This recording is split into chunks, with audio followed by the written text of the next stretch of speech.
Conference रखा गया है, आप सब लोगों को विषय हम बताना चाहेंगे और आप लोगों को इससे पहले भी एक कॉपी जो है लोकसभा में राष्ट्रीय जनता दल के सांसद ने मनोज झा जी ने 9वीं अनुसूची को लेकर के जो सवाल भारत सरकार से किया है और उसके अवज में जो जवाब भारत सरकार का आया है, उस क्वेश्चन और आंसर का आप सब लोगों को जो है डिस्ट्रीब्यूट किया गया है। और एक बहुत ही महत्वपूर्ण विषय था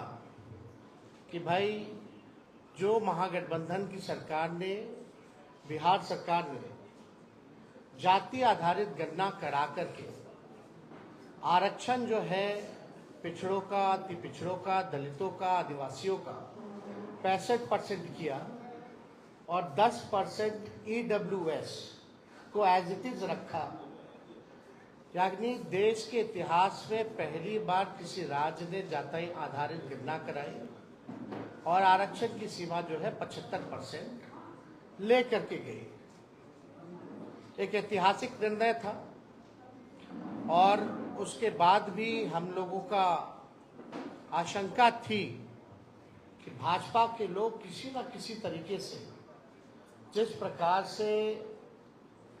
कास्ट बेस्ड सर्वे जो हम लोग करा रहे थे, अपने मोहरों को कोर्टों में खड़ा करके किसी न किसी तरीके से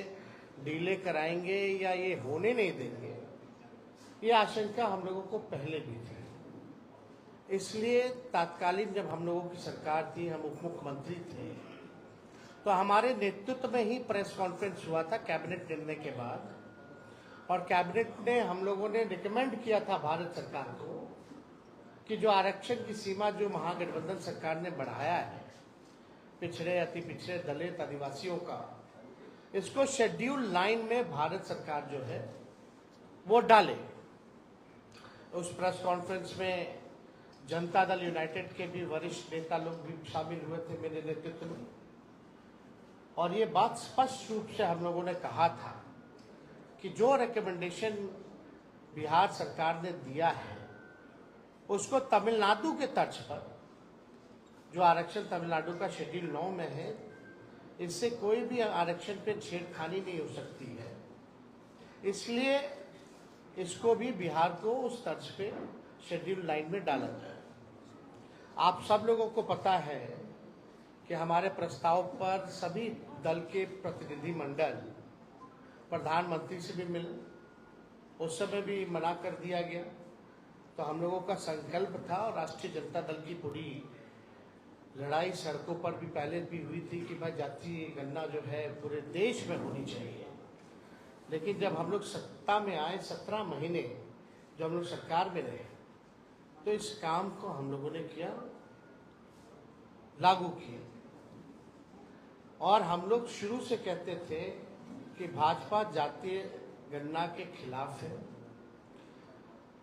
भारतीय जनता पार्टी बिहार को विशेष राज्य का दर्जा नहीं देना चाहती है और भारतीय जनता पार्टी जो है शेड्यूल 9 में जो महागठबंधन की सरकार ने आरक्षण पिछड़ों का, अति पिछड़ों का जो बढ़ाया है, उसको डालना नहीं चाहती है अनुसूची 9 में। यानी तीनों चीज हम लोग उस समय भी शंकित थे कि कोई ना कोई कोर्ट चला जाएगा और इस प्रकार की बातें आएंगी। कोर्ट में ये मैटर गया और कोर्ट द्वारा जो है ये रोका गया। फिर ये मामला जो है अभी सुप्रीम कोर्ट में है और हमने पहले भी कहा था कि अगर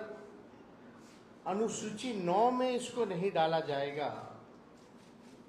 तो हम लोग सड़कों पर आंदोलन करेंगे। और बिहार सरकार किस प्रकार से पक्ष रख रही है हमको, क्योंकि भरोसा नहीं है मौजूदा एनडीए सरकार पर, बिहार की सरकार पर,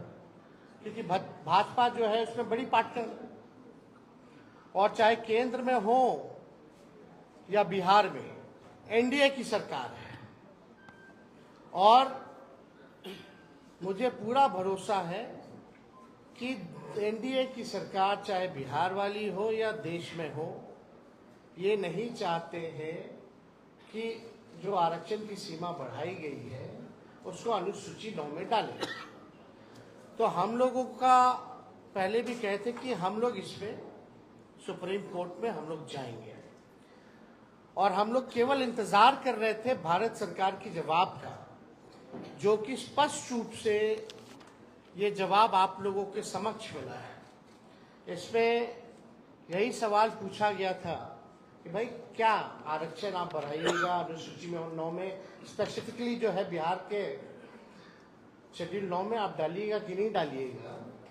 तो भारत सरकार ने जवाब दिया है, no sir, the matter falls under the purview of the state government as per provision of the constitution. अब आप बताओ, ये सरासर भारत सरकार झूठ बोल रही है। अनुसूची 9 में यानी शेड्यूल 9 में डालने का अधिकार केवल भारत सरकार को ही है, राज्य सरकार को नहीं है।